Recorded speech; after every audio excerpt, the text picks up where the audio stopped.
भारतीय जनता पार्टीर जेतिकी सदस्य ओडिशा विधानसभा रे निर्वाचित होती मु तो अनुभव करुच्ची जेहेतु गोटे राज्यसभा पद पाई एठी निर्वाचन करा जिवो भारतीय जनता पार्टीर जितिबा निश्चिंत से कहार समर्थन आवश्यकता पड़िबो नाही एवं जहाँ राज्य राजनीतिर परिस्थिति मु भावुची अनकंटेस्ट हवाटा निश्चिंत भाव हम कहीं बाचस्पति निर्वाचन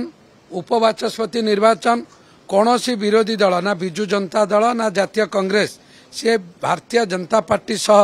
निर्वाचन रे अवतीर्ण होई नथिले सेही परिप्रेक्षी मु राजनीतिक परिस्थिति देख